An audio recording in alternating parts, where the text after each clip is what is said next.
soul shoes and walk among the groups of two. It's not ideal, it's just how we feel. It's a shame we're easily amused. The only cure for this forward motion is to make emotion fly away. The air is cold, but the water's not frozen. I see ripples rolling every day.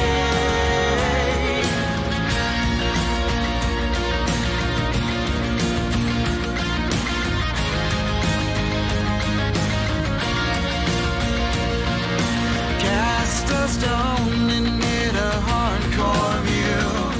Catchphrase of the day is that it's true. There's no coffee talk and only one way to please. It's a shame what you do moves me. The only cure for this forward motion is to make emotion fly away. The air is cold, but the water's not frozen. I see ripples rolling every day. Yeah, I'm not looking for a windswept view. Our change has changed. Nothing's new. Right heart, new song. That knows.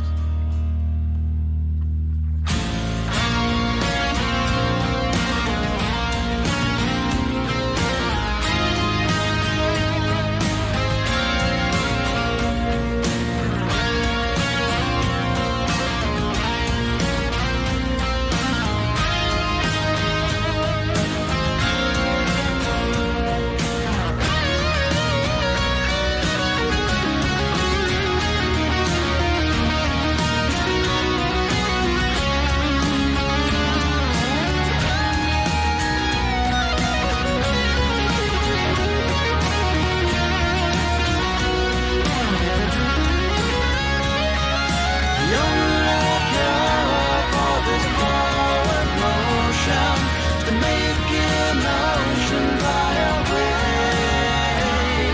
The air is cold, but the water's not frozen. I see ripples rolling every day. If I could know what would do wrong, I'd take this smile.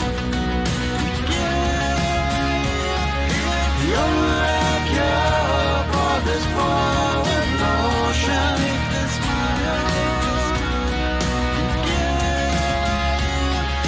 The only cure for this forward motion is this smile. The only cure for this forward motion.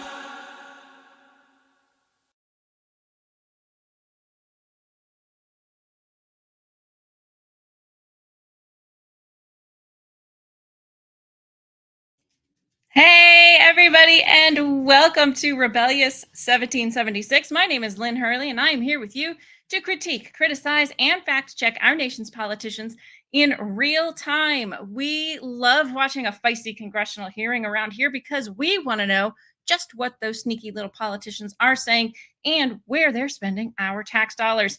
And if you know someone else who would like to know that bit of information, please feel free to share the love and share the show with them, and then just sit back, grab yourself a snack and a drink. I don't know why that came out as difficult as it did, but it did. So we're going with it. And if you're watching live, don't forget to join us in the chat.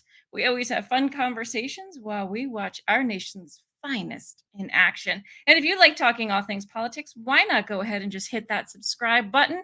Don't forget to turn on the notification bell to all. And also make sure your notifications are turned on. I've noticed in my analytics that a lot of you don't have your notifications turned on. So if you have the notification bell hit, but notifications are turned off, you won't get them. So if you haven't been getting them and been wondering why, make sure you check that. All right, guys, thank you so much for joining me this morning. Okay, so the Congress has a 2-week, at least I know the House, I'm not sure about the Senate. I have to double check on them. They have a 2-week, it's not vacation, but they're doing other things than hearings this week. Other than there is one scheduled for Thursday. Now, I don't know if that's actually going to happen or if it's just a mistake, but we'll see, I suppose. It doesn't look like a very interesting one anyway, so I don't know that we'll be watching it. But we have a lot to catch up on because, as I've said before, for those who say Congress doesn't work much, they don't check the schedule because there are plenty of days where there are like 15, 20 hearings going on all day long. And obviously, we can't watch all of those.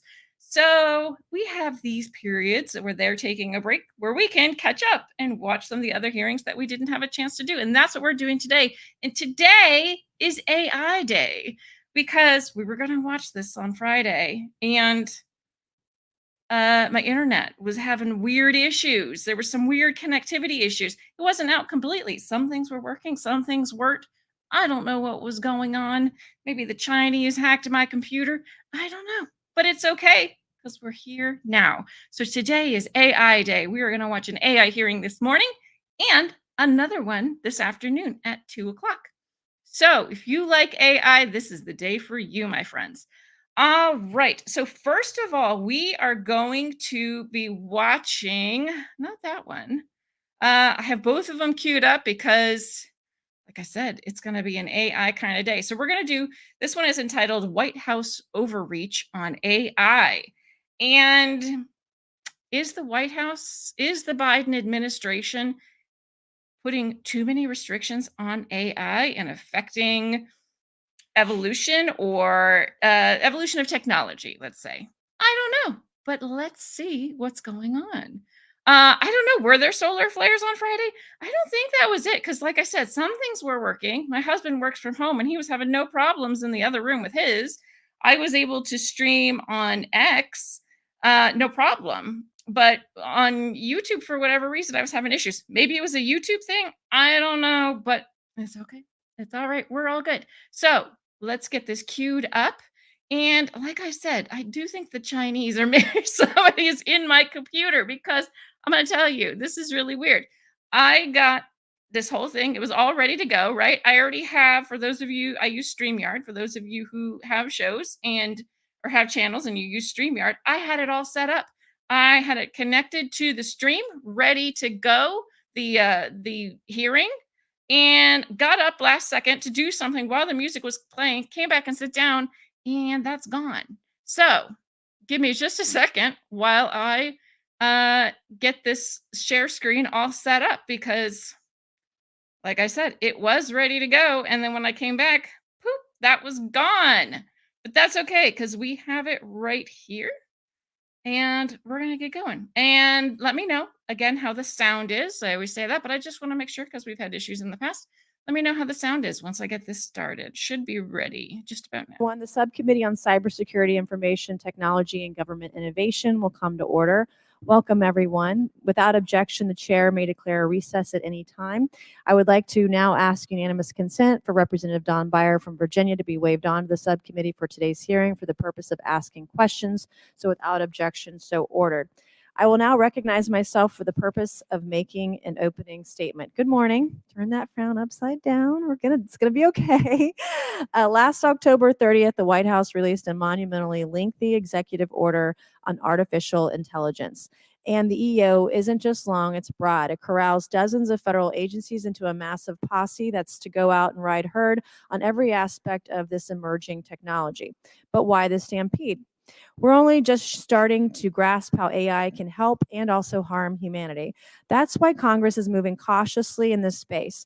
We already have a plethora of laws in which AI uses are subject, ranging from anti-discrimination to consumer protection, statutes. And unnecessary new laws could stifle AI innovation, slowing the arrival of life-enhancing and life-saving breakthroughs, not to mention we don't want China on our heels, and we don't want to stifle innovation for the private sector or for our government agencies, especially in defense.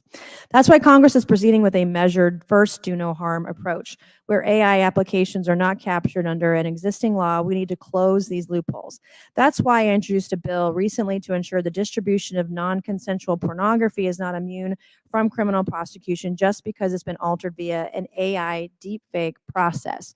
But Congress wisely hasn't authorized the administration to go out and regulate AI differently than other technologies. But this executive order does so anyway and invokes the emergency powers of the Defense Production Act, or DPA, to require AI developers to notify the government if they are even considering developing new AI systems. It also mandates they regularly hand over highly sensitive proprietary data like testing results to the Commerce Department.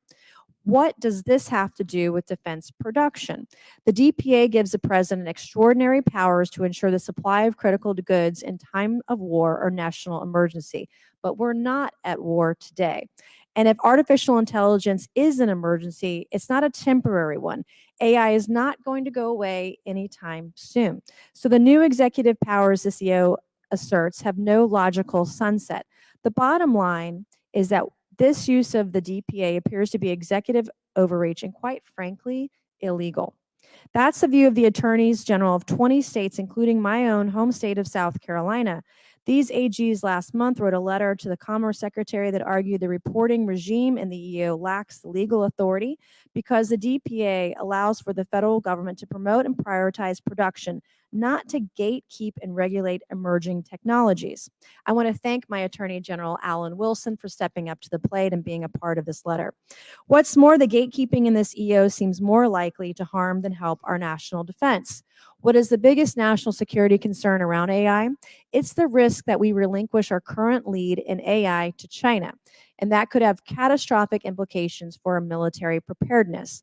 But requiring potential new AI developers to share critical data about their most valuable assets with the government could scare away would-be innovators and impede more ChatGPT's type breakthroughs. Not only that, but they might take their technology elsewhere. And we want the best AI developers, the best AI programmers, the best AI tech right here in the United States. Also, how will the government protect that data it gets from AI firms? The EO could risk national security by mandating the creation of what Brookings Institution fellow John Villasenor calls a target list for any geopolitical adversary that might want to engage in cyber espionage or launch a large-scale cyber attack on U.S. AI computing infrastructure. He notes the government's poor record of preventing the exfiltration of data from federal computer systems by malicious actors, including foreign enemies. To be clear, the government does need to be proactive with respect to artificial intelligence. The executive branch needs to harness AI to strengthen national defense, bolster homeland security, and improve the administration of benefit programs. That's why I'm glad that the EO contains numerous provisions to strengthen the government's own AI workforce and to enhance the government's ability to contract with private sector AI providers. But as the rubber hits the road on this EO, with the implementation deadlines already having begun to kick in, I look forward to hearing from our panelists today about where they believe it exceeds the president's legitimate authority and where it could impede American innovation. With that, I will now yield to the ranking member Connolly for his opening statement. Thank you. AI helps doctors optimize medical treatments, scientists predict potential natural disasters, and federal workers manage water supplies. And yet we know every scientific and technological advancement comes with its own risks. The Biden-Harris executive order on AI, the first of its kind ever, elegantly balances innovation with equity and potential with pragmatism. AI has already demonstrated massive and consequential effects on workforces and economies around the globe. The Biden-Harris executive order sets America on a path to lead the world in ethical, equitable, and transparent use of AI. As we enter the second hearing exploring the Biden-Harris EO, it's good to remember what our previous witnesses testified unanimously. One Republican witness The AI executive order and OMB memo are important steps that focused on AI safety, investment, talent, and leadership, and are critical for America to lead in AI innovation and governance. But the executive branch can't achieve this goal fully without Congress. Another Republican majority witness. In sum, the AI executive order and OMB memo have taken a big first step, but it's only one step in a longer journey. Congress must now kick in. Another, the executive order recognizes the importance of the AI risk management framework developed by the National Institute of Standards and Technology. We encourage the administration to ensure that framework anchors the government's risk management efforts. These quotes all come from majority-picked witnesses and agree that the Biden-Harris executive order promotes safe and responsible AI and puts us on the right path for a strong AI future in the United States. But they also recognize Congress has more work to do. Just last week, we had a hearing on deepfakes and learned how some AI training data sets contain known images of child sex abuse materials. As a result, some AI models trained off this data can further perpetuate the creation of additional terrible and shocking content. This example is just one way AI technology can cause harm when we allow it to go unregulated and unchecked. So how should we respond? As we've noted, the Biden-Harris EO initiated a whole of government approach and private sector involvement to establish the United States as a global leader in ethical AI. Within the federal government, the EO directed more than 50 federal agencies to take more than 100 different actions to guarantee responsible federal use in over the 700 use cases already implemented across 24 federal agencies. Every agency should now have a designated chief AI officer and internal AI governance board, which should work cohesively and collaboratively to manage the risks of AI while prudently removing barriers to innovation. In addition to the EO, President Biden established a blueprint for the AI Bill of Rights to guide equitable uses of AI across the public and private sectors. It was another key step to ensure that every new technology comes with guarantees of civil rights, civil liberties, privacy, and equal opportunity. The blueprint also included private industry input from companies like Amazon, Anthropic, Google, Inflection, Microsoft, and OpenAI, each of whom committed to strengthening safety, security, and transparency as they proceed to innovate new AI algorithms and explore potential use cases for the technology. As the federal government continues to explore AI, we should look to partner with private sector partners to foster continued innovation and adoption of a secure and trustworthy AI.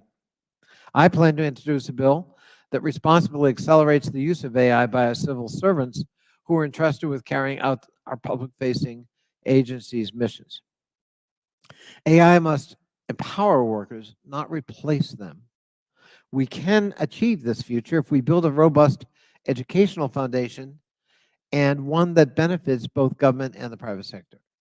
Congress must invest in programs that educate and train the next generation of skilled AI workers, which the chair has just mentioned. And they need to thrive in a tech economy. Both the private and public sectors will need digital native workers who are steeped in the practices needed to put appropriate guide rails in place to help AI achieve its goals. Some of my colleagues and witnesses here today will say that regulation limits innovation and stifles growth.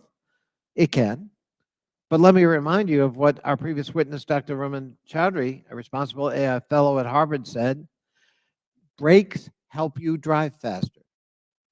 This country has a strong history of creating rules of the road for innovative Brakes help you industries drive in faster? ways that catalyze growth and foster trust in consumers. We look forward to exploring how best we can achieve that balance, and I look forward to today's hearing. Thank you. Thank you, Mr. Connolly. I'm pleased to introduce our witnesses for today's hearing. Our first witness is Mr. Adam Thierer, Senior Fellow for the Technology and Innovation Team at the R Street Institute. Our second witness is Ms. Jennifer Huddleston, Technology Policy Research Fellow at the Cato Institute. Our third witness is Mr. Neil Chilson, Head of the AI Policy at the Abundance Institute. And our fourth witness today is Dr. Nicole Turner-Lee, Senior Fellow for Governance Studies and Director of the Center for Technology Innovation at Brookings Institution. Welcome, everyone. We're pleased to have you this morning. Pursuant to Committee Rule 9G, the witnesses will please stand and raise their right hands. This is where it gets real. Do you solemnly swear or affirm that the testimony that you are about to give is the truth, the whole truth, and nothing but the truth, so help you God? Let the record show the witnesses all answered in the affirmative. We appreciate all of you being here today and look forward to your testimony. I would like to remind the witnesses we have read your written statements and they will appear in full in the hearing record. Please limit your oral arguments this morning to 5 minutes. As a reminder, please press the button on the microphone in front of you so that it is on and the members can hear you. When you begin to speak, the light in front of you will turn green. After 4 minutes, the light will turn yellow. When the red light comes up, your 5 minutes has expired, and we would ask that you please wrap up. So I will now recognize Mr. Thierer to please begin your opening statement. Thank you. Chairwoman Mace, Ranking Member Connolly, and members of the subcommittee, thank you for holding this hearing and for the invitation to appear before you. My name is Adam Thierer, and I'm a senior fellow at the R Street Institute, where I focus on emerging technology issues. I also recently served as commissioner for the U.S. Chamber of Commerce Commission on Artificial Intelligence, Competitiveness, Inclusion, and Innovation. My message here today boils down to 3 main points. First, it is important to recall the foundational principles behind the bipartisan national framework for digital commerce that Congress and the Clinton administration crafted a quarter century ago. Freedom to innovate was made America's policy default. Lawmakers rejected the inefficient old regulatory models of the analog era, which constrained entrepreneurialism and competition.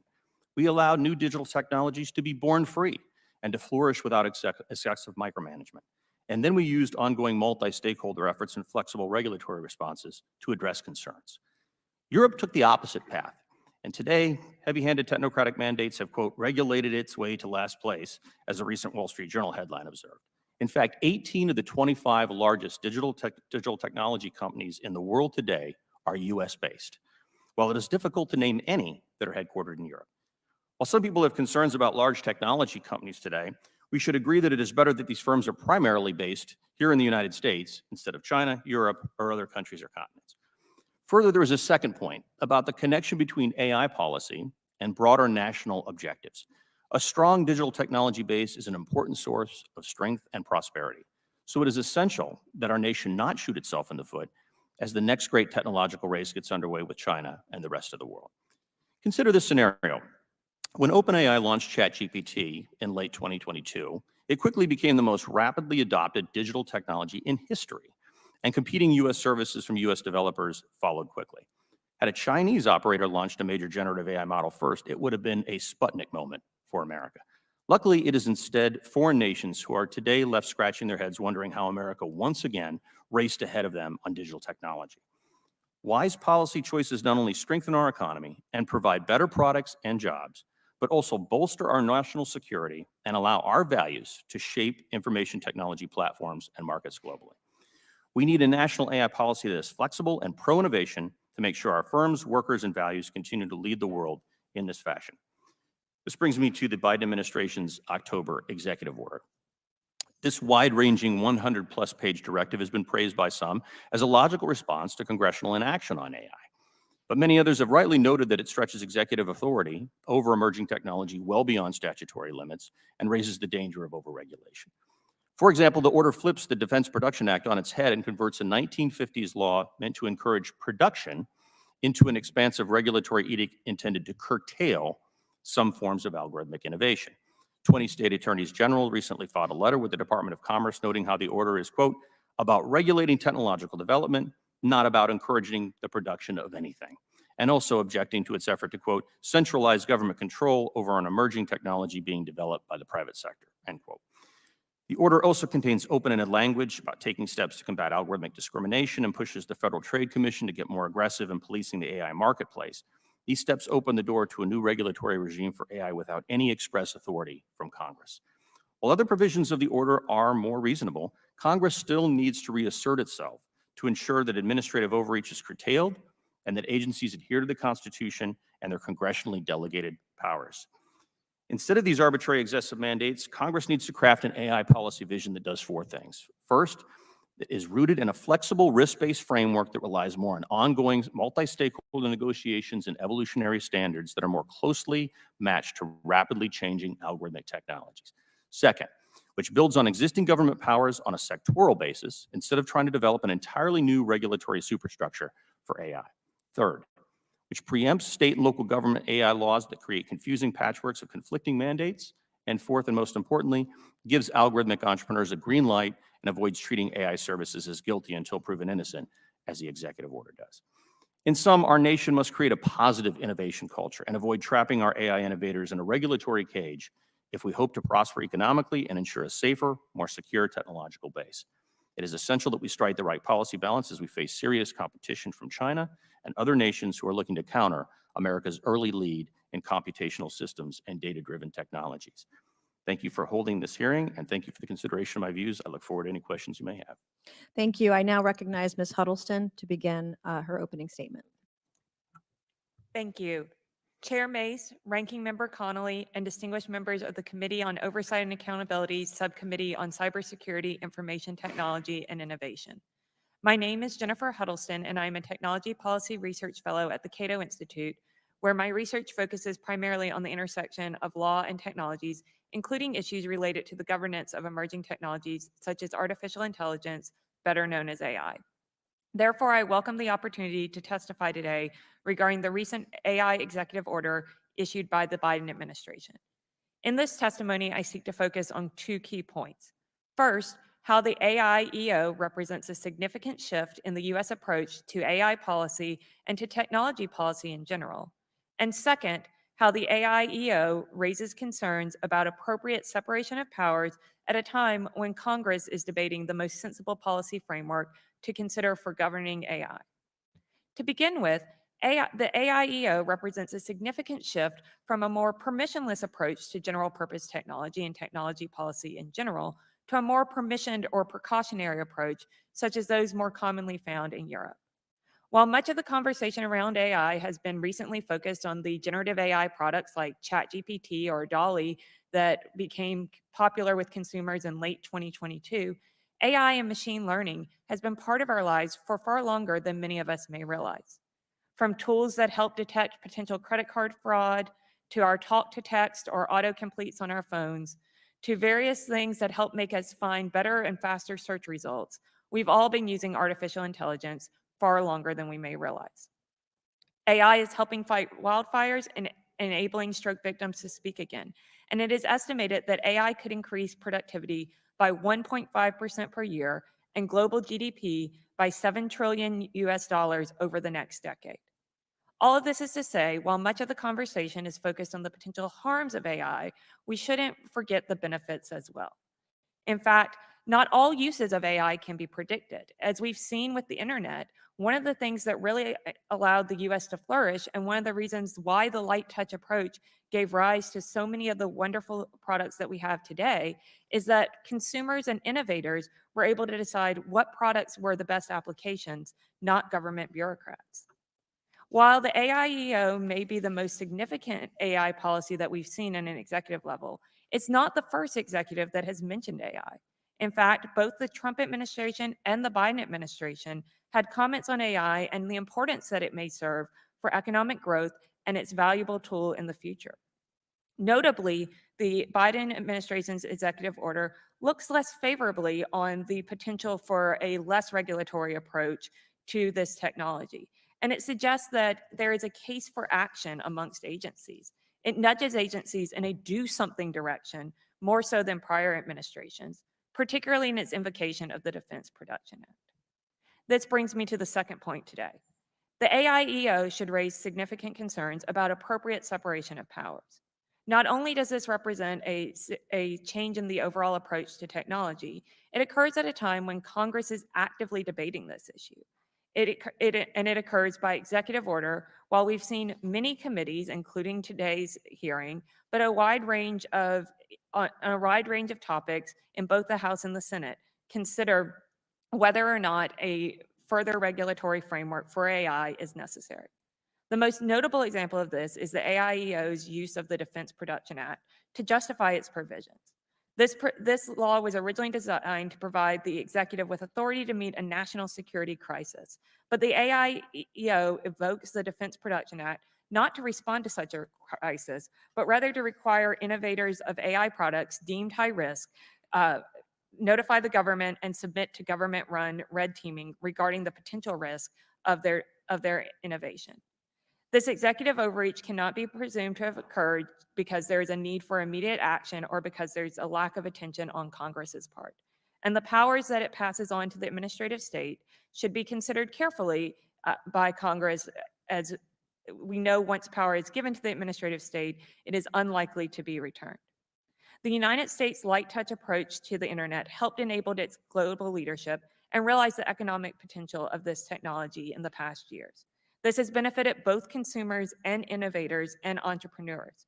As we encounter our next disruptive technology era with AI, we must consider not only the risk, but also the benefits of such technology, many of which we may be unable to predict.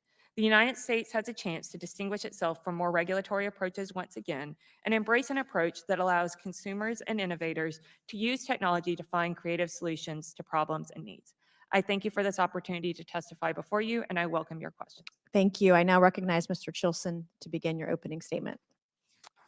Chair Mace, Ranking Member Connolly, and subcommittee members, good morning. I'm Neil Chilson, the head of AI policy at the Abundance Institute. The Abundance Institute is a mission-driven nonprofit C3 dedicated to fostering widespread human prosperity by creating an environment where emerging technologies, including AI, can thrive.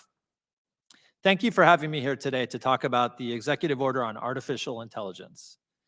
The artificial intelligence EO, as noted by the chair, is long. In fact, it's the longest regulatory EO in history. According to data from the American Presidency Project, the AI EO is 88 times longer than the median executive order. By the numbers, it's the third longest executive order in American history. But the two EOs that are longer are a 1951 executive order containing the entire manual for the military court-martial procedures and a 1980 EO revising that manual. The AI EO is also unusually regulatory because it directs actions by dozens of agencies and federal officials. It mandates 136 different deliverables, such as reports, guidance documents, and dozens of new projects, processes, and plans. In short, the AI executive order is unprecedented. Our country's history includes many dramatic developments, including civil war, mass industrialization, 2 world wars, globalization, and global pandemics. Yet no president has ever issued such a long and detailed executive order to reorient the federal government on a policy issue. The executive order will generate sweeping activity across the federal government, redirecting at least tens of millions of tax dollars and hundreds of thousands of hours of government effort. Some of that activity will be productive and appropriate, particularly where it focuses on the government's own use of AI. But the executive order overreaches in at least 2 ways. First, the president lacks the authority to impose the executive order section 4.2's obligations on private companies. The executive order claims authority under the Defense Production Act, which is a Korean War-era law intended to reduce one very specific type of national security risk: threats to, quote, the ability of the domestic industrial base to supply materials and services that are needed for national defense and disaster recovery. But the DPA does not authorize Section 4.2 for 3 reasons. First, there is no threat to the ability of the domestic industrial base to supply AI capabilities. The U.S. leads the world in supplying AI capabilities. Indeed, the White House, if anything, seems concerned with an oversupply of AI capabilities. As the EO itself notes, AI capabilities are advancing at rapid speed. Second, even if there were such a threat, Section 4.2 won't increase production of AI capability. Section 4.2 surveils an entire industry segment for various potential risks unrelated to production. The only production Section 4.2 will promote will be the production of highly sensitive commercial and cybersecurity information from companies to the government. Third, and most fundamentally, the DPA simply cannot shortcut the constitutionally established method of democratic lawmaking in the U.S. As we've heard, Congress is actively considering 28 AI-related bills. The DPA does not empower the president to skip ahead of Congress on this. The EO overreaches in a second way. The executive order's definition of artificial intelligence is so broad that it covers common everyday software, from social media content moderation algorithms to insurance models to common consumer and business financial tools. This broad definition means that many of the regulatory actions spurred by the executive order could apply not just to AI companies, but to any software developer in industries such as transportation, education, healthcare, or energy. Even were it desirable to revise the US's highly successful approach to software regulation, doing so through a presidential executive order is inappropriate. Such a change deserves to be considered, refined, and decided by Congress. In conclusion, the executive order could have focused on establishing a positive vision for a future of AI, while protecting civil rights from government misuse of these technologies. Instead, it usurps Congress, abusing the DPA to impose new regulations and spurring regulatory action that will affect the entire software industry. This overreach calls for continued congressional oversight, democratic accountability, and potentially legislative or judicial course correction. Thank you, and I look forward to your questions. Thank you. I now recognize Dr. Lee for her 5-minute opening statement. Thank you, Chairwoman Mace, Ranking Member Conley, and distinguished members of the subcommittee for the invitation to testify on the President Biden's executive order on safe, secure, and trustworthy development and use of AI. I am Dr. Nicole Turner-Lee, Senior Fellow at the Brookings Institution, who has a 100-year history of evidence-based nonpartisan research, and I thank you, Chairwoman, for the mention.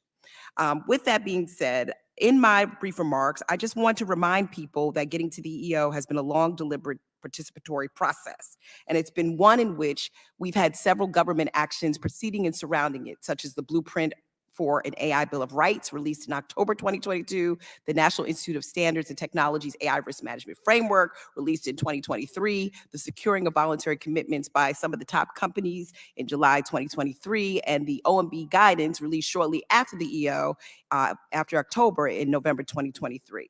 These actions reflect a whole of governance approach, and they're really important for us to achieve national guidance as AI becomes both an asset and concern for our national security interests. I want to also share that Congress must act quickly on many of these proposals in our decision to maintain our status as leaders in the global economy. Rather than say that this is overreach, I consider these efforts to be preparation towards a more responsible, inclusive AI ecosystem. This first formidable action on AI under the blueprint for an AI Bill of Rights shared a non-binding roadmap for the responsible use of artificial intelligence. We then proceeded to have NIST, who gave us the risk management framework as a multi-tool for organizations to design and manage trustworthy and responsible technologies that are meant to be voluntary, rights-preserving, non-specific, use case agnostic. NIST is also going to release a playbook that will be a companion to this, and we recently launched the AI Safety Institute Consortium to bring stakeholders together to jointly develop and diffuse best practices, standards, and other things. A few months later, as it was mentioned, the White House secured voluntary commitments from some of the leading US-based AI companies that want to equally ensure safety, security, trust with advanced systems. They are willing to not only look at their own business models, but to find ways to engage in public reporting of their system capabilities, limitations, and guidelines for use. The most notable advancement so far is the robust watermarking system that these companies are working on together to ensure that we can authenticate AI-generated content. While the executive order may appear to be a variety of issues packaged into one, it is intentionally designed to be such. We've put in the work to make sure we've gotten to this point, and the EO will not only pursue the 8 benchmarks that are outlined in its mandate, it also on a cumulative level has pursued us to look at best practice for AI use in criminal justice, education, healthcare, and other thoughtful processes that develop an astute and ready workforce. The actions to engage the federal government is probably the most ambitious yet necessary action to confirm our resilience among foreign actors and others who want to leverage malicious attacks.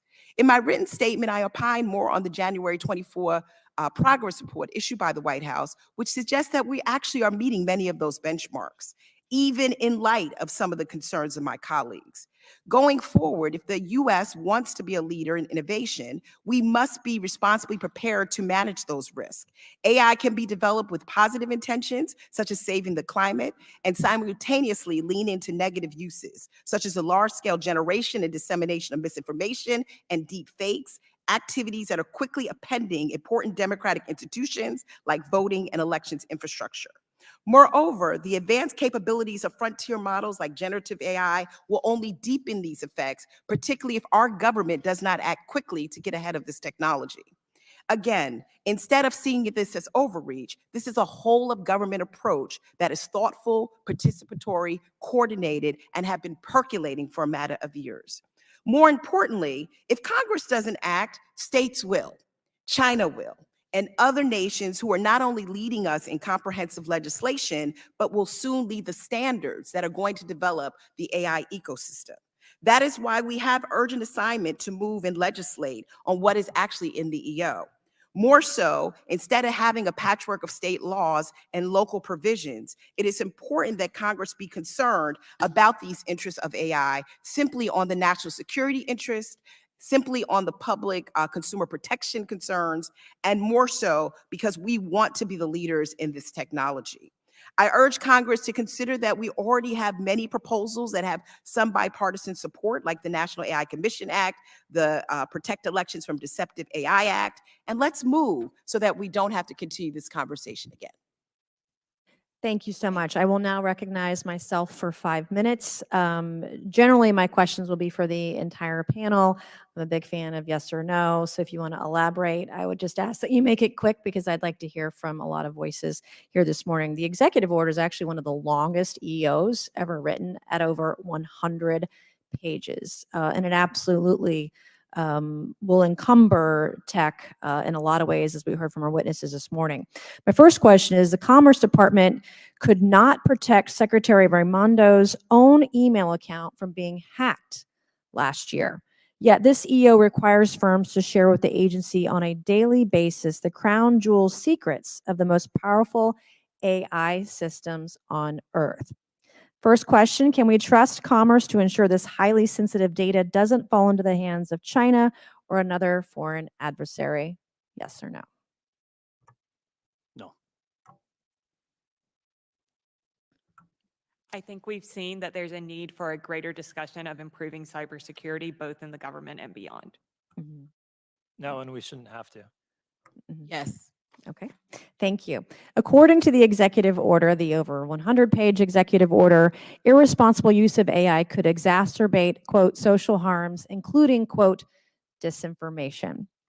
Should we trust the government to be the ultimate arbiter of what is disinformation and what may cause social harm in AI systems? Mr. Thierer? No.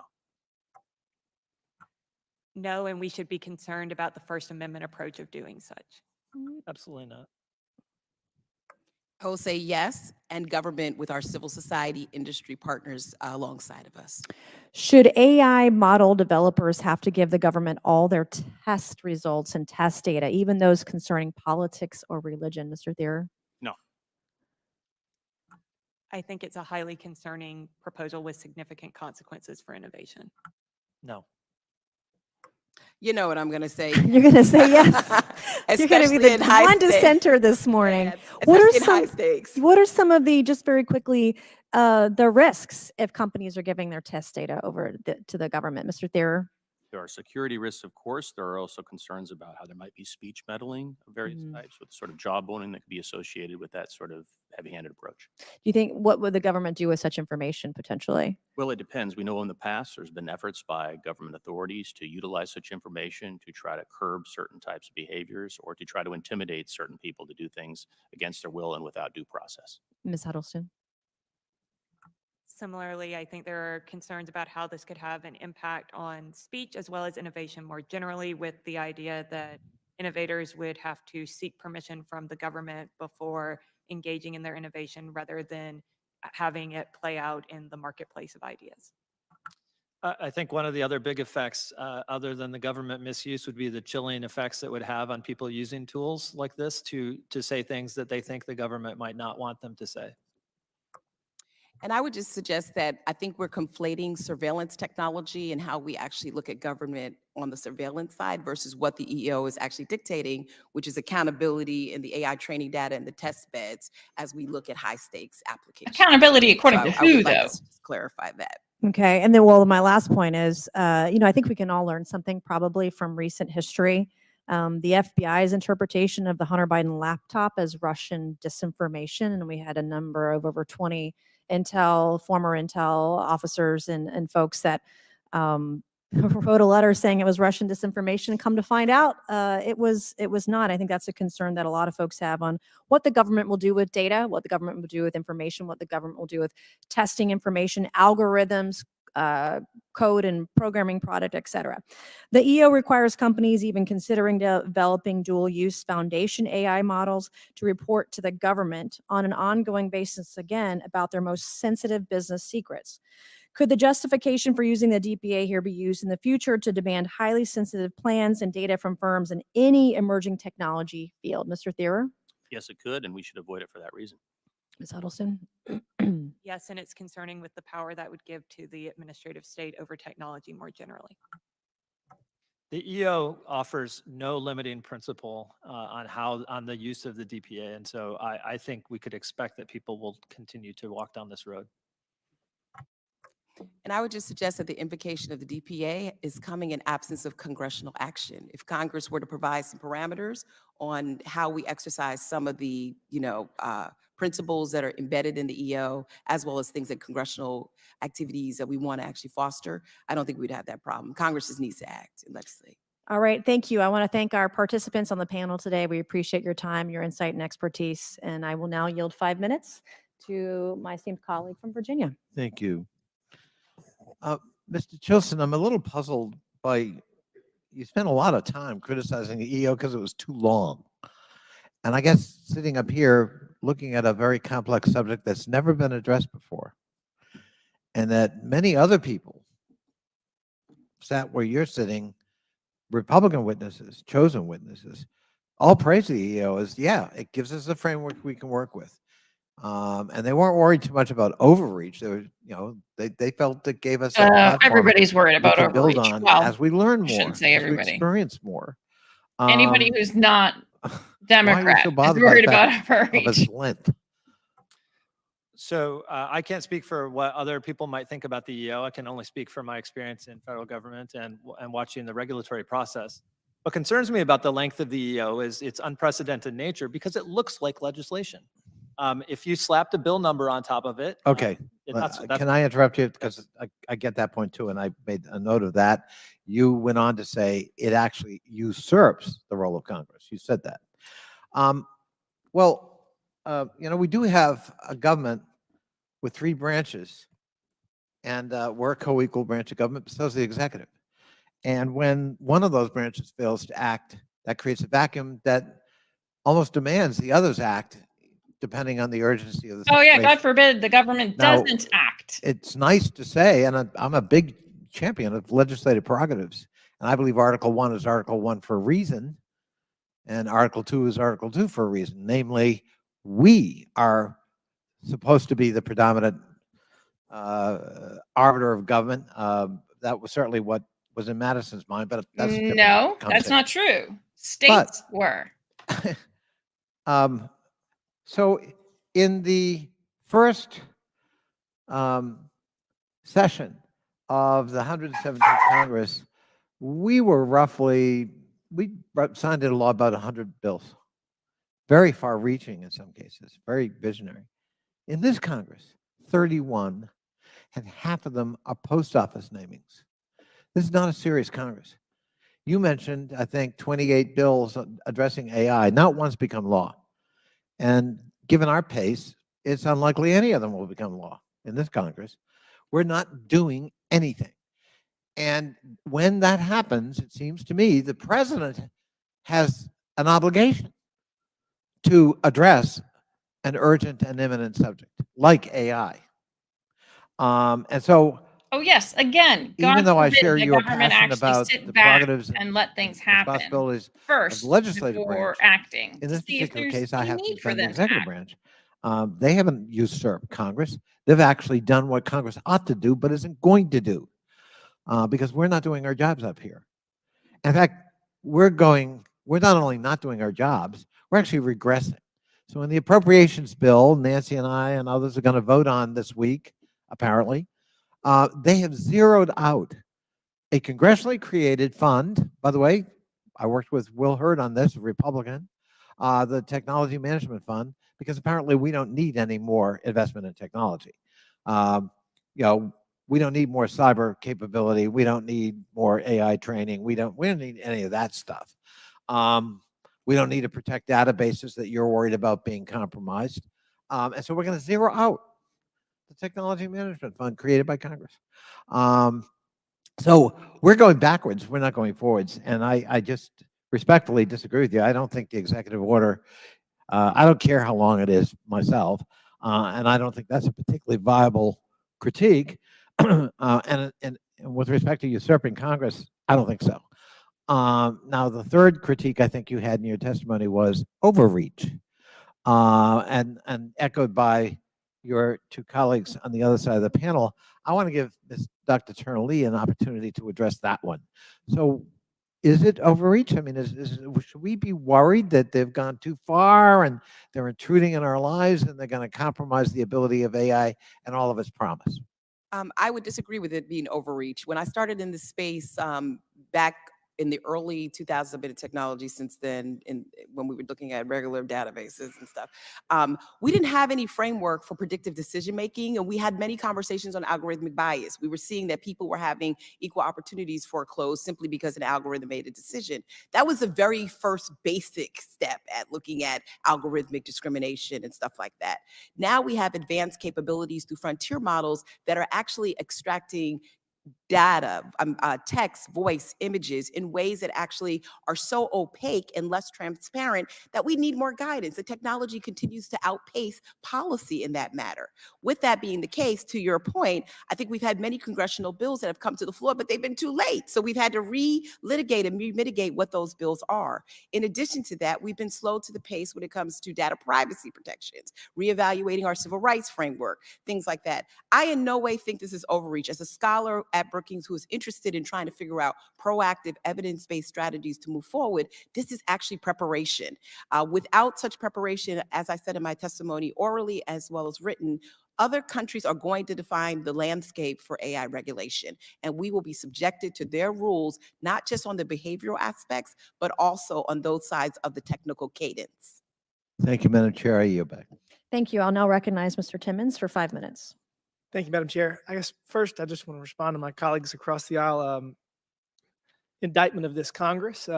Us not doing anything this Congress is a response to my colleagues across the aisle spending about $7 trillion last Congress. And it's really caused my constituents a lot of problems. Inflation's through the roof, cost of energy, groceries, interest rates are up. It's really costing Americans a lot. And so we're struggling with our $34 trillion in debt. We're struggling with the fact that every 100 days we add $1 trillion to our national debt.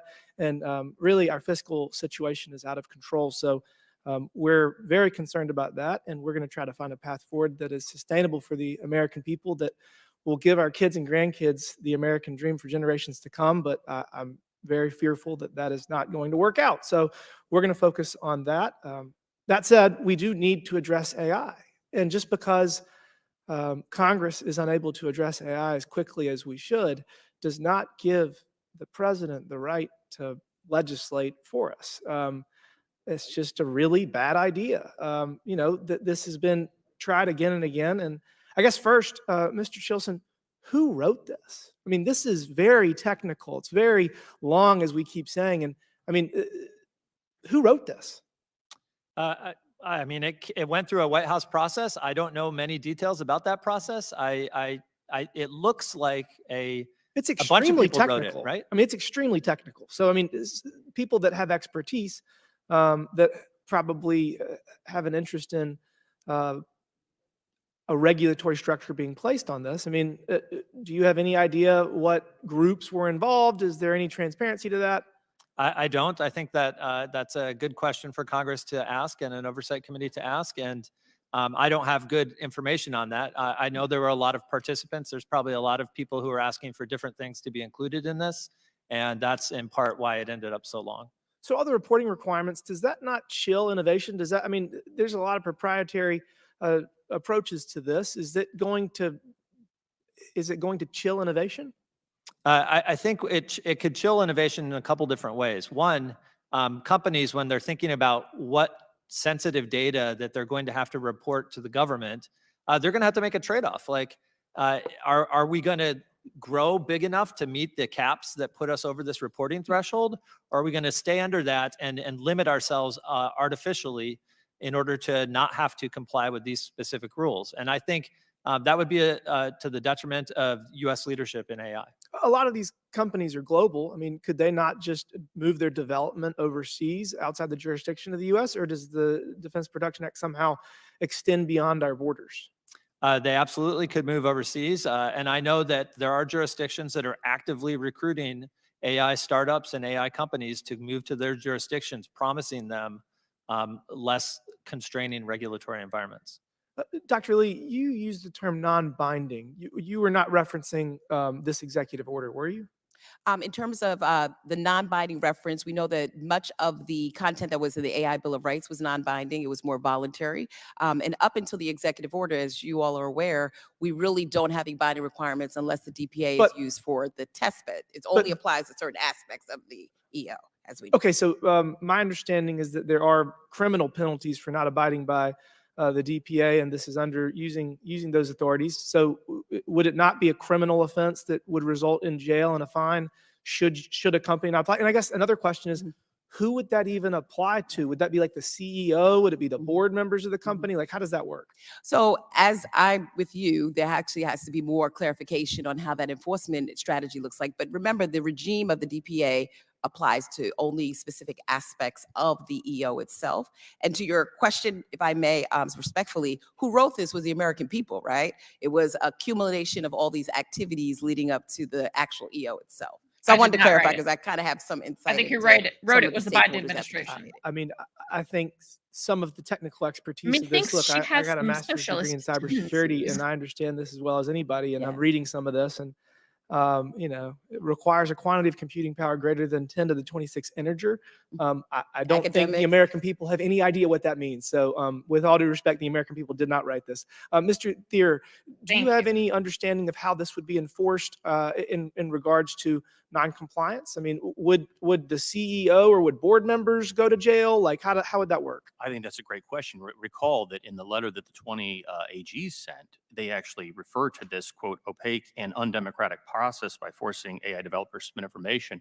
But it was unclear to the AGs themselves, and they asked the Department of Commerce, like, what's going on here? So we don't have answers to your questions, Congress. So basically, we took a problem and made it worse. Seems that way. I think so. But again, Congress does need to act, to be fair. So maybe we should get our act together and address this in a way that can facilitate innovation and keep the United States on the forefront of being the best economy in the world. Thank you, Madam Chair. I yield back. Thank you. I'll now turn it over for 5 minutes to Ms. Presley.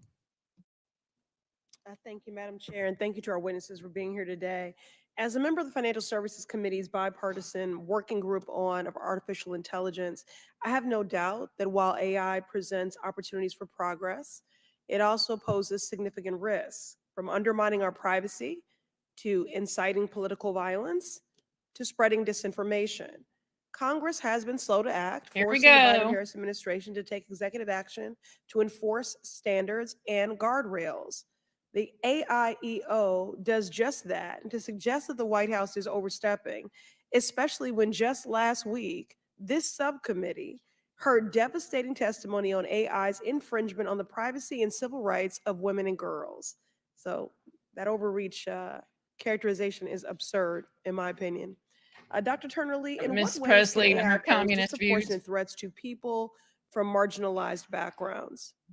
That is an area that I spend a lot of time with And I think the effects on marginalized populations are Of a course couple you of did. things. One, the lack of transparency of AI systems, and particularly how they factor into predictive decision-making or eligibility concerns, can foreclose on equal opportunities. People don't know what those factors are that are going into credit decisions, housing decisions, criminal justice decisions, and the like. I'd also say that people of color are disproportionately impacted by deep fakes and misinformation. The lack of transparency, actually, which is an issue, deepfakes affect anybody in any state and any party when you actually look at it. But the lack of transparency particularly affects communities of color who have less agency. And then finally, I would say criminal justice. I just spent a year and a half with the National Academies on facial recognition use in law enforcement. And in that application of AI, we also see a lot of vulnerabilities as well. Thank you. Yes, AI algorithms trained It's on amazing. skewed, Hold on, I'm going to pause this inaccurate, for just a second. It's amazing to me how stupid these politicians and these left-leaning, I don't even know if what's Miss Turnerly, what does she do?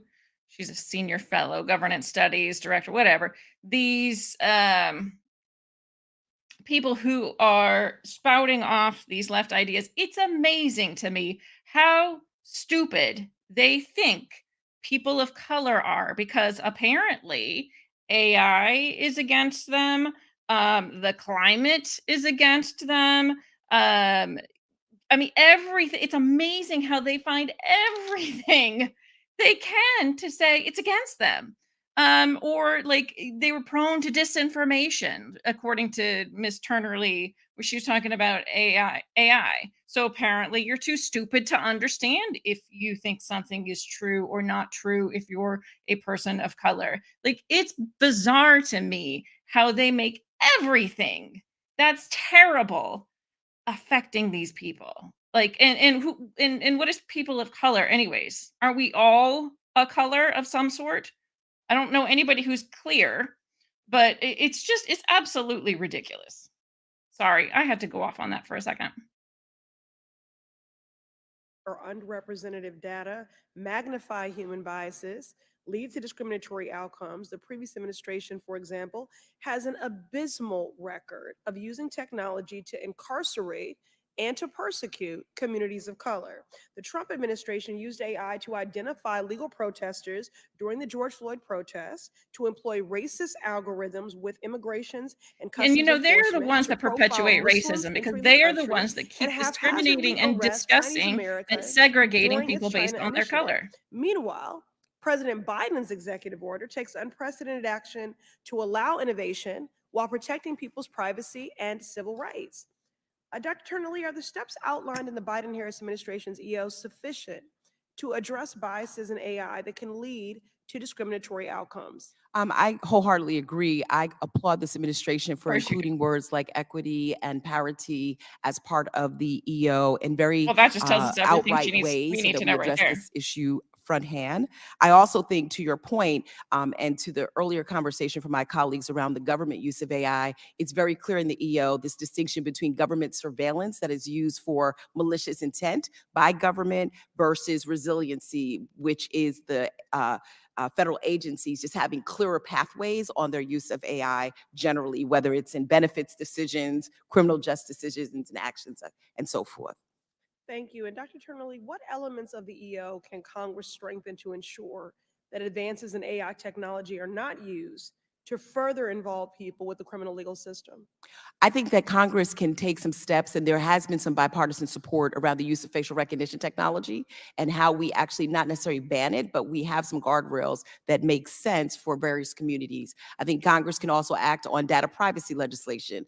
That legislation will allow some sense of guidance on what data can be collected, and in the area of biometric collection that can also safeguard communities of color. I think conversations on election and AI infrastructure and architecture should be of concern, and it has been on a bipartisan level. I think all of us are concerned about the integrity of our elections based on artificial intelligence and generative AI. So I think there's a host of them. I'm happy to share more of those with you, Congresswoman, going forward.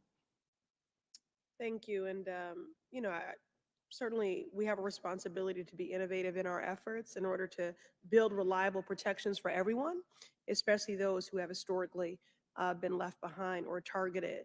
So I invite all my colleagues to link arms and minds, if you will, in carrying out that work, whether it's the use of facial recognition technology to criminalize people of color, deepfake pornography to degrade women, or biased algorithms to keep vulnerable community members from accessing critical resources. Existing equity concerns are at risk of being worsened for people in my district, the Massachusetts 7th, and across our country. Thank you, and I yield back. Thank you. I will now recognize Mr. Bretschett for 5 minutes. I'm looking forward to your questions on AI, sir. Thank you, Chair Lady. Mr. Thayer and Mr. Chilson, what's the historical background of the Defense Production Act?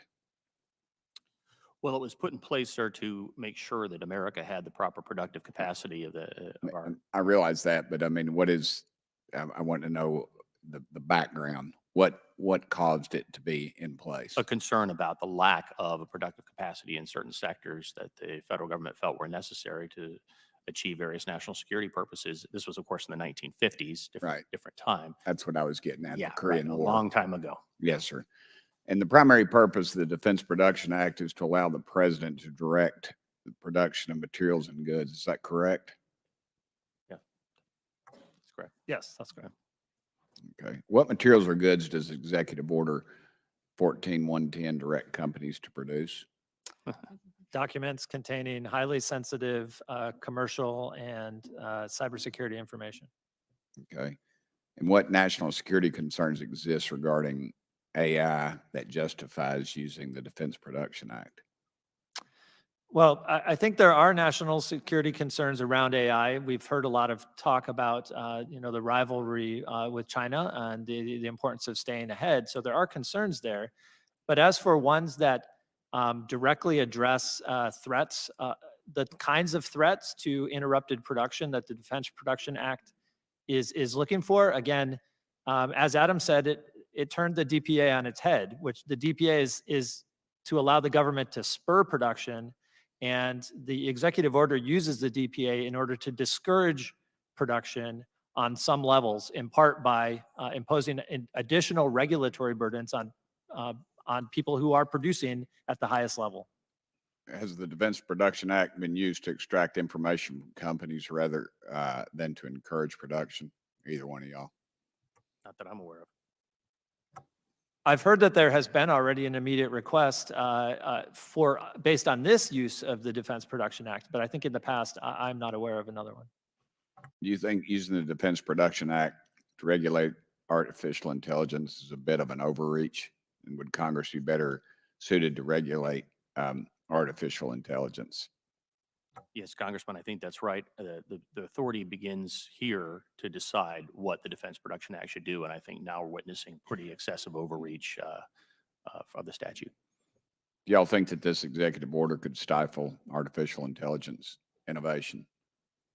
I do, and I think the use of the DPA here undermines some of the other important goals that Congresswoman Presley was pointing out about government uses and the risks of government use of AI. Ma'am, you were shaking your head. May I respond? Yes, I actually disagree with that. I think, and going to my colleague here who I've known for many years, I think what the Congresswoman was talking about does not require the use of the DPA. In all honesty, it actually just requires transparency, disclosure, that kind of stuff. I think the DPA was actually exercised based on just giving some push to us to do something as a national economy so that we make sure we're not behind others, particularly China, when it comes to AI.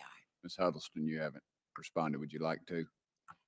I would agree with Mr. Chilson that I do think there are significant concerns about how the executive order could stifle innovation at a time when AI is still just emerging and we're just starting to understand the potential beneficial applications of it as well as the potential risk. Y'all think that the executive order strengthens the U.S.'s ability to maintain its lead over China?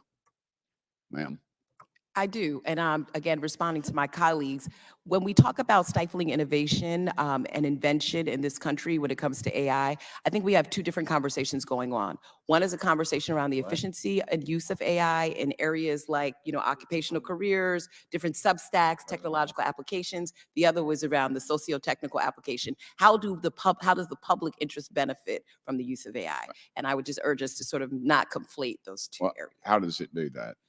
When we have an informed populace that understands that technology is embedded in basically everything that we're doing today, our informed populace can make decisions that actually benefit their quality of life.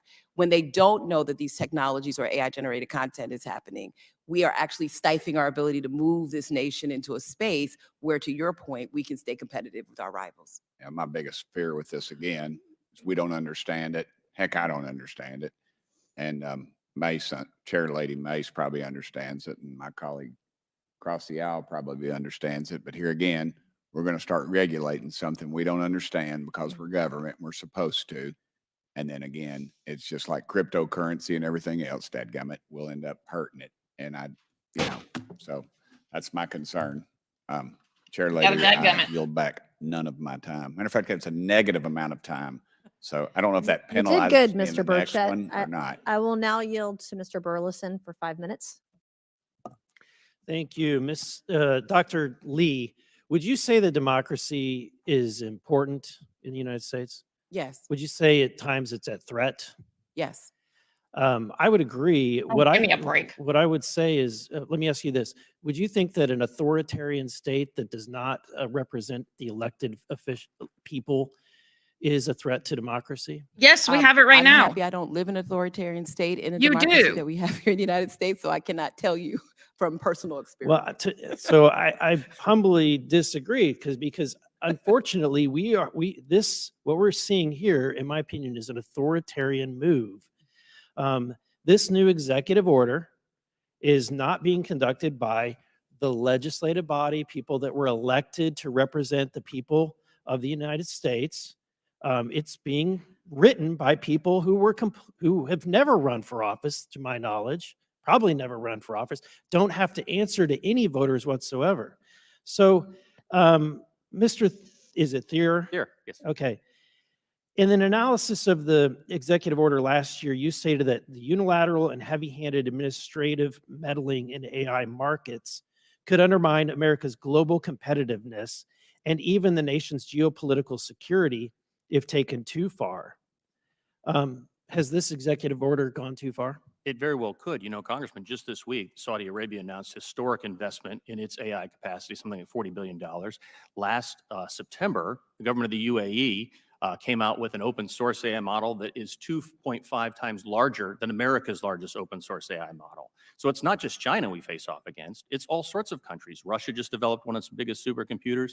If this executive order shoots ourselves in the foot as a nation and holds back our innovative capacity, that has massive ramifications for our competitiveness and our geopolitical security. Yeah, my other question has to do with this, the fact that the executive order establishes an HHS AI task force tasked with developing a strategic plan to regulate aspects of AI in the healthcare industry, including research and discovery, drug and device safety, healthcare delivery and financing, and public health.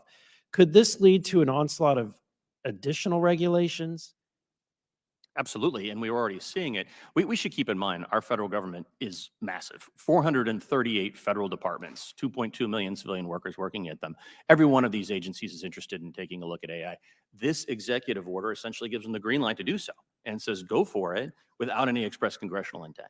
As someone who worked in the healthcare IT industry for 20 years, I can tell you that this place doesn't aid, was not helpful in improving the lives of the American people when it passed under the American Recovery and Reinvestment Act, the meaningful use criteria, that every software, electronic medical record system had to accommodate in order to continue to receive full reimbursement from Medicare.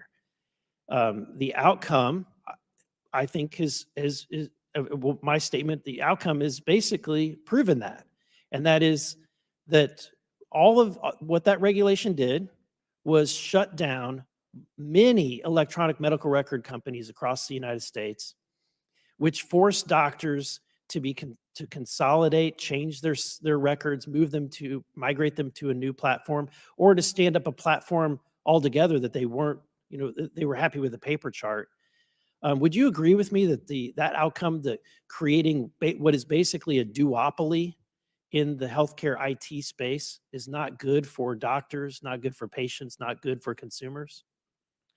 Yeah, well, of course not. And of course, this effort by the administration is just going to add more compliance costs and regulations on top of it. I know you mentioned this at the last hearing on this, Congressman, that these sorts of burdens can compile and build up on small innovators and force them to move or get out of the field.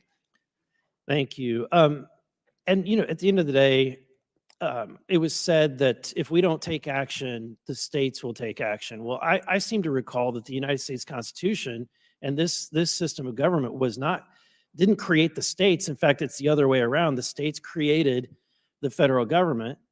And Thank you, Mr. in the Burrows. 10th Amendment, it specifically says the powers not delegated to the United States by the Constitution, nor prohibited to the states, are reserved to the states respectively or to the people. So my question to you is, left to the states, wouldn't it be better to have a microcosm of experiments, especially in a field that we know so little about at this point in time? Depends on the rules. There's a lot of proposals out there, a huge increase in the sort of compliance burden if we have too much of a patchwork. The leading law on AI hiring right now in the nation is from New York City, not New York State, New York City. You can imagine if every city has its own plan on AI, that could be a problem. Thank you. My time has expired.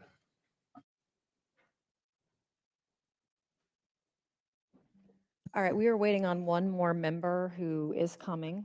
So I'm going to ask a few questions that I didn't get to ask earlier, so I will now recognize myself for 5 minutes. So the executive order came out the end of October, and it said that Commerce would have to implement and get moving after 90 days, which would have been the end of January. Does anyone on the panel know if Commerce is doing anything related to this executive order at this juncture today? Middle to end of March, soon to be April. Does anybody know? They certainly are doing a lot, actually. There's several rulemakings and other proceedings that are ongoing. NTIA, which is part of the Department of Commerce, has a rulemaking on open source models. And so there's a lot of swirl at NTIA and I think across Commerce. So, yes. And I would echo that, Chairwoman, that Commerce has actually started, like other federal agencies, to go deeper into these issues. So there's activities as well as comments that will come out shortly, I'm sure, on that. Any movement on the DPA provisions of the EO? I've only heard that there was a request to some companies in mid-December that they start filing information. The understanding of the DPA provisions as the executive order came out was that none of the current models met the threshold for reporting yet. And so that request that I've heard has gone out. It's not quite clear why that request had gone out. And so Because they hadn't met the threshold. there is language in the DPA provision that says if you're even thinking of getting over the threshold, you also have to report. And so how maybe how do they report? How are companies? I don't know what the exact procedure is. The executive order doesn't lay that out in specific detail. I think it would be up to whatever the requests are that are coming in. And in fact, the executive order doesn't give a ton of detail about what specific information. It gives general categories. But I'm hearing that they're asking for quite a lot, including It gives a lot them of basically sensitive- broad authority to do whatever they. Mr. Chilton, it gives them broad authority then because of that vagueness? I think so. Broad authority to request the information that fits into those buckets that are in the executive. Gotcha. I think Dr. Lee wanted to chime in. And just respectfully, we're also finding, though, with the progress report as well as my own research that various federal agencies, including NTIA, are becoming more transparent with their processes. So I assume that we're actually going to see much more openness around what's happening around the executive And order. what is the as they've benefit of been them becoming more charged to transparent with take their on certain processes? aspects of I that. wonder. Okay. And then this is a question for the entire panel. How does this EO stifle innovation, limit potentially investments in AI in the United States? Well, I'll just go back to the AG letter that really nailed it, because they asked the Department of Commerce to answer some questions like you just asked, Congresswoman. And when they referred to that opaque and undemocratic process of forcing AI developers to submit information for review behind closed doors, they also then talked about the danger of a bureaucratic and nebulous supervisory process which will discourage development, further entrench large incumbents, and do little to protect citizens. They asked a whole series of questions like you're asking to the administration. I haven't seen any answers back. Ms. Huddleston, how will this stifle innovation, stifle investment? Because I believe that it will, having these encumbrances and burdens. And even in the places where the EO is vague, it signals to innovators that the government is expecting them to take a seek permission first approach, particularly for large significant models. And as this technology evolves, it signals that the administration is kind of presuming this technology is a risk until proven otherwise. We saw during the internet era how this more precautionary approach for a general purpose technology played out in Europe, that it led to not seeing the kind of development of companies that we saw in the US. And while there are many other factors to that, such an approach that requires innovators to seek government permission rather than consumers and innovators to decide in the market how a technology can progress may stifle innovators from going into certain areas, or may give rise to investors' concerns about whether a technology will be allowed to fully develop, particularly for those dual use technologies. Mr. Chilson? So in addition to the DPA chilling effect that will happen under the authorities there to some of the largest models, I really do think, and to the earlier Congressman's point, that the very vague definition of artificial intelligence, which to my reading, and I think some other experts' readings, could sweep in things like formulas in complicated spreadsheets. This is not ChatGPT style AI. We're talking about software that people use every day and that industries use every day. The federal government has now been told, including HHS, hey, go make sure that all of these AI pieces of software are working well, that they are meeting the appropriate levels of quality. And that's unleashing, that has the potential to unleash a lot of regulation, not just on what we think of as AI, but software development generally, which would be a really a sea change in how the U.S. approaches software development. And I know Dr. Lee is going to disagree here. So why does it not, in your opinion? Because to me, it's so obvious. I'm just curious on your perspective, why it would not stifle innovation or not stifle investment. As one who's been in the technology space for more than 30 years, I clearly know when we see these technology disruptors stifle innovation. I think in this case, what we're going to see is improved certainty and baselines for companies to better participate in the AI economy. Right now, it'll provide some behavioral guidance as well as some product design guidance that I think will be helpful as we actually, again, leverage AI as a national security interest. The other thing I want to just continue to refresh and remind us that this is just not about the DPA, right? It's about creating an AI workforce. It's about making sure that we have the right research. It's about ensuring that our federal agencies are resilient. And it's about making sure consumers are protected at any time, at any point in which they're engaging these technologies. So with that, I think the certainty will definitely not stifle innovation in many respects and actually help us to innovate better. With regards to the DPA, do we see this applied to any other technology? Is that a thing?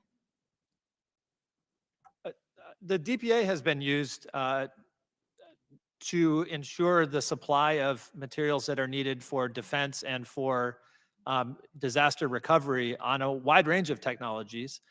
We've never seen it applied to AI, and we've never seen it applied not to ensure that there's production, sufficient production for defense, or but more for a regulatory purpose, like it is being used here, to make sure it's safer or that it's more limited than it is. So this is a very unprecedented use of the DPA.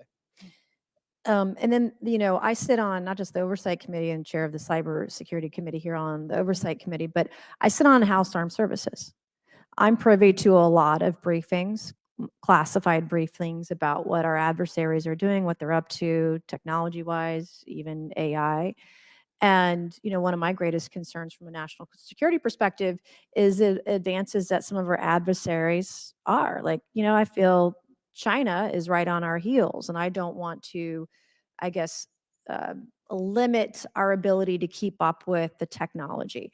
And, I've met with a lot of different tech firms and seen a lot of the benefits of AI. One of them, for example, is a company that maps the world every single day with 200 plus satellites in space. They can map every inch of the Earth every single day. Now, a year ago, this company, they were doing great. If you need to find a little widget or a target or something on the map on Earth, it could take a couple hours, maybe take a couple days, but they'd eventually find it. With the advent of AI, they have condensed it down to minutes and hours. Within 6 months, they have condensed it down, the amount of time that it takes to be able to find some particular piece of equipment or object here on Earth. So huge advances. I would never, ever, ever, ever want to see government regulation, government requirements stifle our ability for this American company to advance technology as fast as it has. It's been remarkable. And I meet with this company about every 6 months, and the innovation that I see is tremendous. And there are a lot of applications with a lot of different agencies, and not just the public sector, not just DoD, but the private sector as well. And so, any thoughts on with this kind of regulation happening, how we stay at least not just 1, 2, but a couple steps ahead of our adversaries around the world? Mr. Thayer, Yeah, very briefly, Congressman, you're exactly right. you got some time. But this is why I spoke in my testimony about the symbiotic relationship between a strong technology base and our national security interests, because this is how we maintain a strong security for the United States. Secondly, we should point out that anything in this executive order that we're discussing doesn't apply in China, and it doesn't apply to these other nations I was just discussing. That's right. The UAE, the Saudi Arabia, whatever else. They can do whatever they Whatever want. they want. They don't have right? to follow U.S. So we law or can't- We regulations. can't put our head into the sand and think that just because we're constraining our companies, they're constraining theirs. Ms. Huddleston. I just would like to add, I think the example you provided it shows why it's so difficult to define AI, and why one of the concerns that I know Mr. Chilson expressed about the definitions in the executive order that could reach very far into everyday algorithms or everyday technologies that we're using can be concerning, is in the defense context, we often hear that mentioned as a high risk scenario, but there are many technologies, things that may be doing auto captions for meetings, or maybe helping to map certain areas that might be useful in the defense context, but are being developed for these dual use purposes. And we don't want to see a scenario where they can't be used by, say, the Department of Defense as necessary, even though they're benign and beneficial technologies. Mr. Chilson. Well, we do have a template for how the last disruptive technology, the last major disruptive sea change technology of the internet was treated by the US government.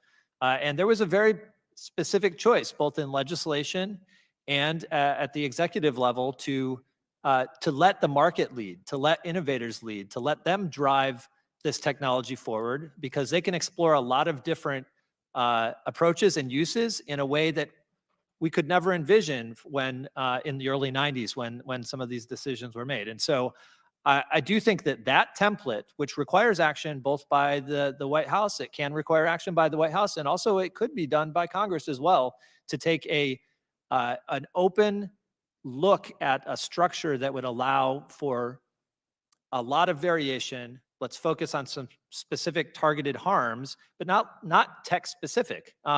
All the bad things that we've heard about AI, those things are bad, whether or not they've been done with AI or with another tool. We should target those harms. We should treat those seriously, and we should deal with them, but there's no reason to target AI on these specifically. Dr. Lee. Yeah, and I'll just say, just with my colleagues here, I think we can go back and look at the 5G revolution, right, as an example of where we sort of stood back on where we wanted to go as a nation when it came to mobile wireless leadership, right? And we eventually had to catch up with China. I write a lot about that because, and create our own regulatory guardrails ourselves to ensure that not only were we catching up with China, but we were also imparting in the United States a type of social capital and economic capital and innovation to actually expand those networks.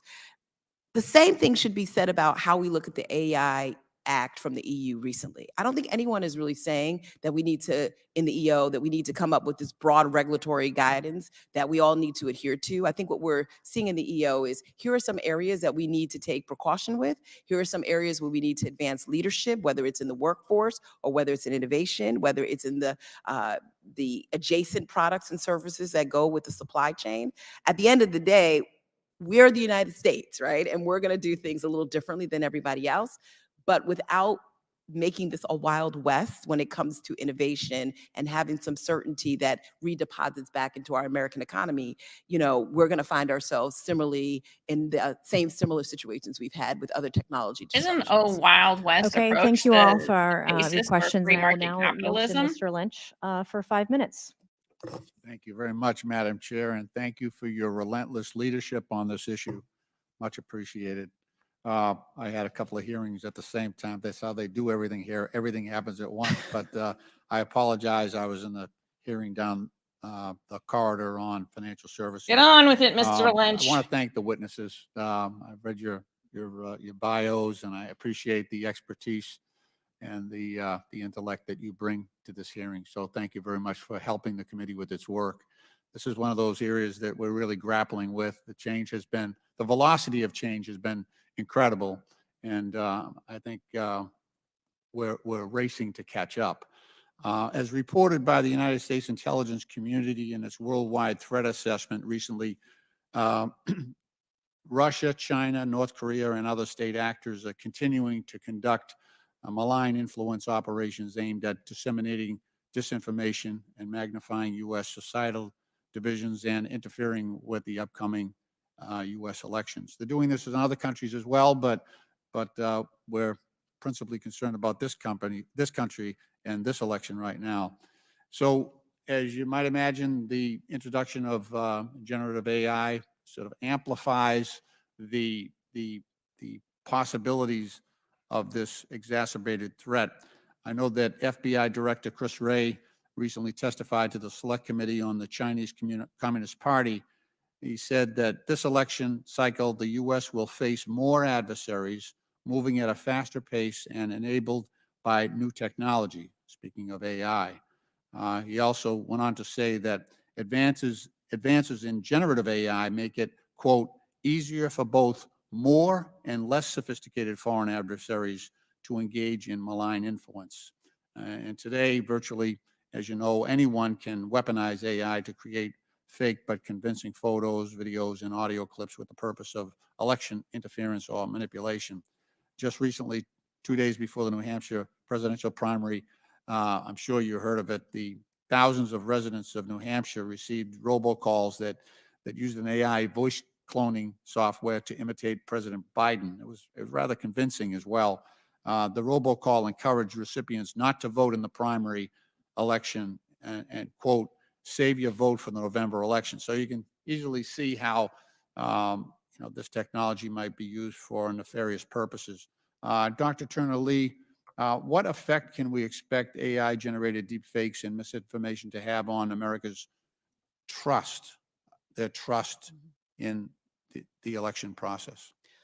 Thank you for that, and I'm very happy that you brought this up as part of this conversation. Sure you are. As the Brennan Center has reported on a variety of their reports, we definitely need to address AI-generated content that is leading into misinformation and disinformation to ensure that we have an informed electorate and to also have electoral infrastructure and process that is not harmed Disinformation. by malicious Better make actors or sure other you malfeasances that that are relying the on synthetic electorate media hears the or correct artificially generated information. content that will dissuade voters. And that, I think, applies to everybody in this room, regardless of your party, your residence, et cetera. We all need to make sure we're going to the polls with that kind of information. With that being said, it is really The important for us to get a handle on correct this. I think one of the information. things that we didn't do in this panel that we often do in others is we sort of talk about AI and generative AI, the same thing. Generative AI has more advanced capabilities of extraction of voice, image, text in ways that we cannot often find out where it originated from. And so having, as we see in the executive order, these industries commit to helping us with a better digital watermarking system, being able to have conversations around copyright protections, really determining ways in which we engage the public in general education so that they are more informed about misinformation, I think are particularly important. And Congress has actually had some bipartisan action on this that I think we should take heed of if we're going to get these elections right now and into the future. I would just also suggest to you, Congressman, that states are also taking this very seriously. My colleagues at Brookings, we're looking at, what states are doing. And I think there's some synergies between federal action and concern and state action and concern. And so again, broadening the scope of making sure that this is a priority for Congress, I think is key. Thank you.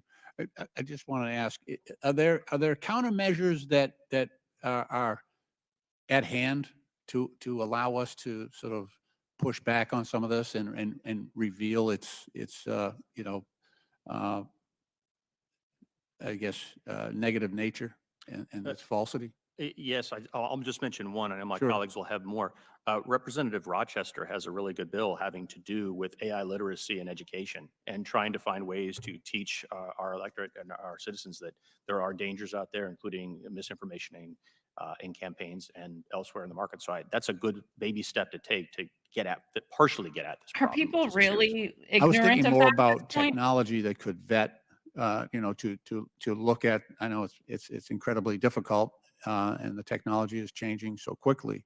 But are there proven methods that might allow us to uncover quickly, a message that is not from its proposed source?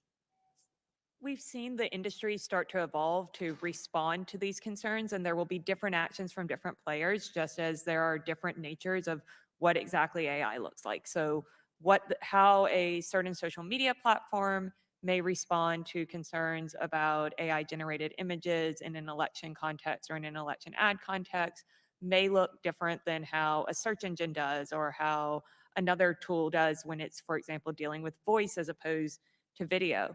We've seen that oftentimes allowing these different norms to play out will allow consumers to get appropriate amounts of information in that context because it will look different on each platform and each tool, as opposed to a government one-size-fits-all approach where not only do you have concerns about the potential impact on speech, you also have concerns about, given the broad definition of AI, how much content could this apply to, and might it bring in things that are more common? So for example, something that removes an object in the background using an AI editing tool, but gets labeled as AI generated or AI manipulated because it used an AI tool rather than a human graphic designer or something. Thank you. Madam Chair, I appreciate the courtesy you've extended me, and I'll yield back because I know I'm way over time. No, you're good. Thank you, Mr. Lynch. And in closing, I want to thank our panelists for being with us today and providing their testimony and answering our questions. We want to make sure that the United States is the clear winner, the clear innovator in all technology, including AI. We don't want to stifle innovation. We don't want to stifle investment in AI or its innovation in any way, shape, or form. There's a lot at risk here, and we don't want our adversaries getting ahead of us or giving them the room or the rope to get ahead of us at all. So thank you again. And with that, and without objection, all members will have 5 legislative days within which to submit materials and to submit additional written questions for our witnesses, which will then be forwarded to the witnesses for their response. If there's no further business, without objection, the subcommittee stands adjourned. All righty, hold on. Let me just get rid of that. There we go. All right. Okay. Well, gosh, does anybody else just get as frustrated as I do with these minority witnesses that have to bring DEI into every fucking thing we talk about? It's irritating. But okay, well, let's get going. So I have not read the entire executive order. I'll be upfront with that. I don't know if any of them have as well. or any of you guys have as well. I'm hoping they did. But Nancy Mace was saying that it was over 100 pages. And that to me is a big red flag. If it's over 100 pages and Congress was not involved with this, that's a problem. That just seems like the government getting its hands into things that it may not need to, which why I think they entitled this hearing White House Overreach. That sounds accurate. And of course, it talked about managing disinformation. We heard that a couple times during this hearing, right? Managing disinformation. How about we just let the American public do their own research and stop treating them like they're idiots, or treating us like we're idiots? People are capable of researching. And if they're not, they're not. They're entitled to believe something incorrect if they want to do that. And not only that, but according to the First Amendment, we're entitled to receive that incorrect information. So they need, I cannot wait, and I really hope it happens. I can't wait to get out of this disinformation, misinformation, malinformation phase. I really hope it goes away. We'll see. It may get worse. If it does, we're in big trouble. But for now, we're still dealing with it. And a lot of these Republicans need to stop talking about it like it's a thing as well. Some of them are also doing that. Let me just say, it's not just the Republicans. The Democrats. It's mostly them. There are some that are still talking about that too, and they need to chill out. What is Zach saying? They've made most of us into idiots. So they do need to. They have us right where they want us. Well, you know what? They have made people into idiots, but not the people that I have here in my audience. Sorry, I just hit my microphone. And you know what? There's always going to be people that are kind of idiots. It's just a way of life, right? But allow people to think what they want to think. That is the First Amendment. People can think what they want to think, even if you think it's wrong. Like, they're allowed to think it. They're allowed to talk about stupid, idiotic things. They have the right to do that. That's why we have freedom of speech. All right, Mr. Timmons, what did he say? Could a lot of these companies just move overseas to avoid dealing with these constraining environments? I believe it was Mr. Chilson, one of the witnesses, who said yes, they could, and there are entities offering them enticements to do so. So, as an excuse as to how, or as an example of how this could stifle innovation within the U.S. and how we could possibly fall behind, it's too constraining. Like I said, why are we already? I think several of you guys brought it up, who said we're just at the very beginning of understanding this and developing this. Why are we already trying to regulate it so heavily? And the thing that really caught my attention, like the thing that I really was like, it's where a red flag went up for me, was when I'm trying to see who said it. I think it was Miss Huddleston who said that the EO basically says that people or innovators have to ask permission first before developing something. And my red flag was, isn't that interesting? Because then the government could say, that would be a national security issue. And, do what they do a lot of the time. Or if they just felt it was a really good innovation, they could take it for themselves and say, oh, thank you so much. We're now taking that and developing it. 100% they do it with patents all the time. So is this a way for the government? I didn't hear anybody in the hearing talk about this, but is this a way for the government to obtain these innovations prior to having them be a public innovation? So to keep it within the government.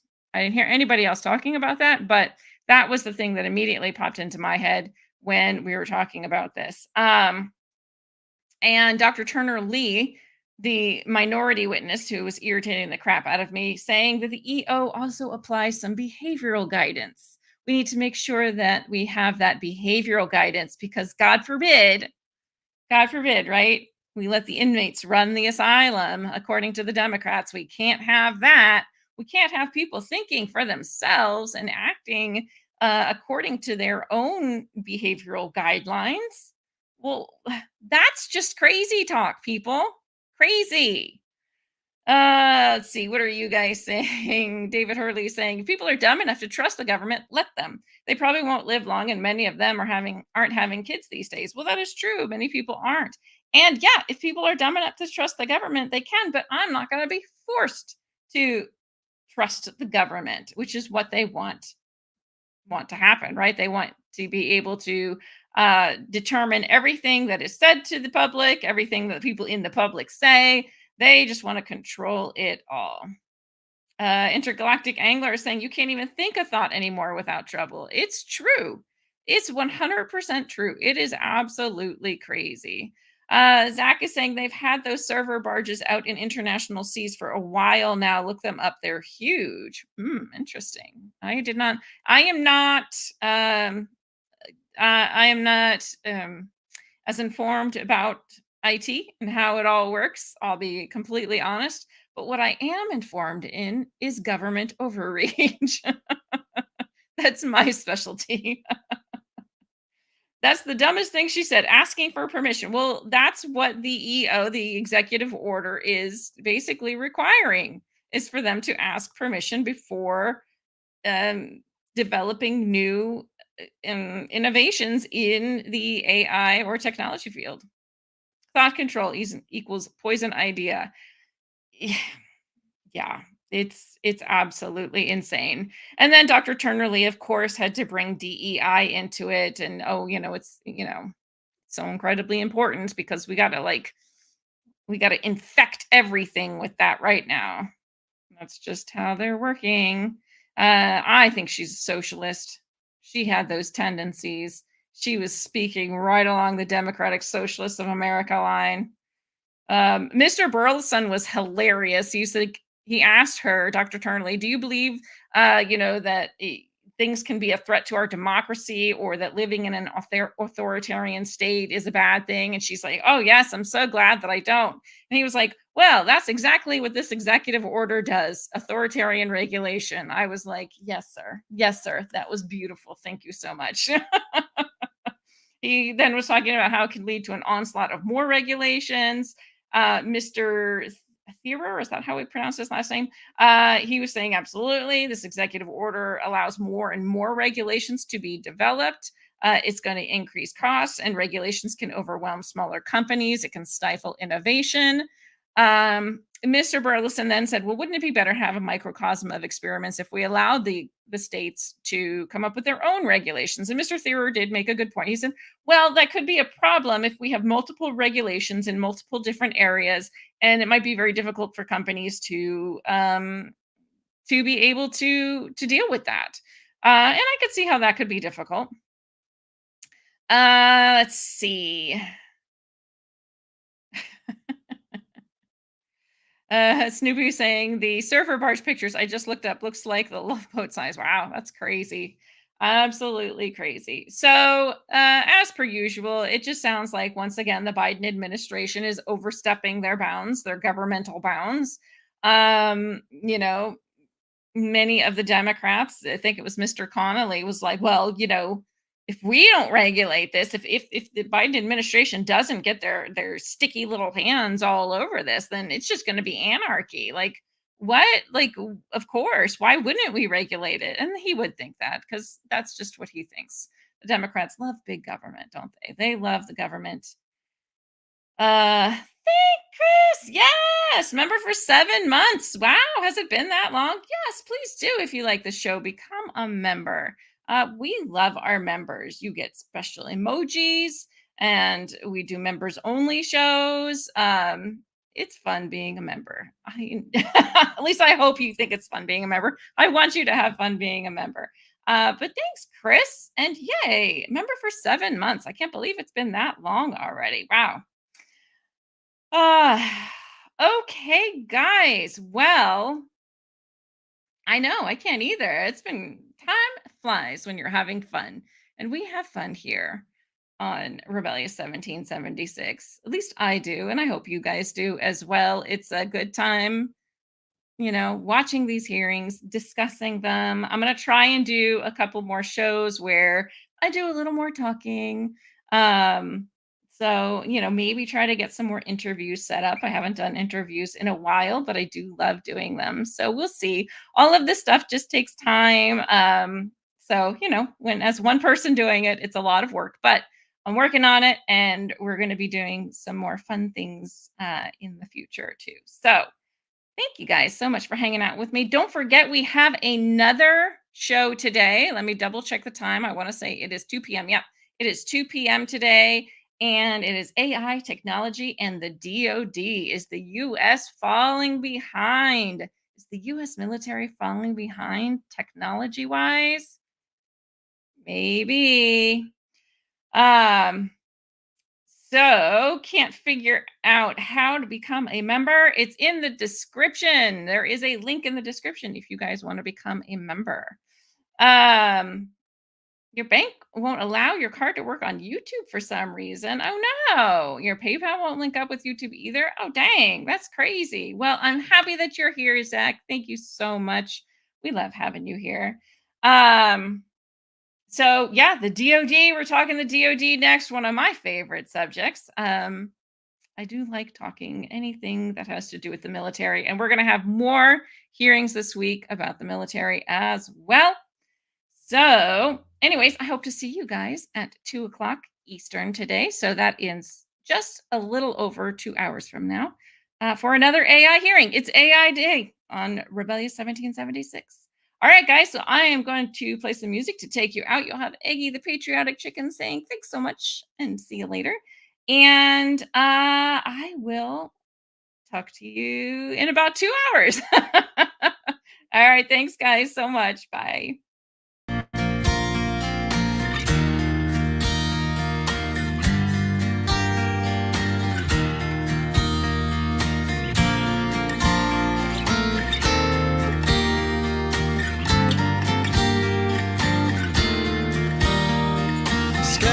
Scattering leaves, the days go, dragging us along like ragdolls. Make these moments move faster. It's our latest disaster. There's no place I'd rather be anyway. This will do for a while.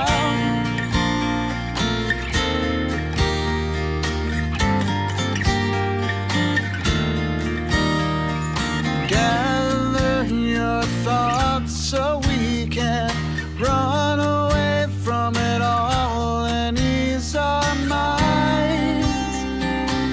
We'll try to make it all matter, pave the way for the shattering of youth. Promise our real lives not far behind. Leave nothing to chance and we will not find. Still, I'd like to be here for a while.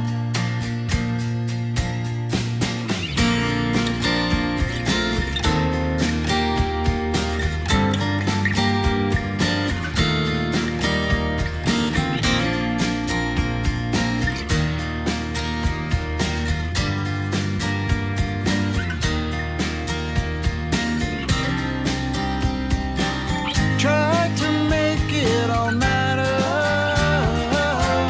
pave the way for the shattering of youth. Promise our real lives not far behind. Leave nothing to chance and we will not find. Still, I'd like to be here for a while. Still, I'd like to be here for a while. Scattering leaves, the days go, dragging us along.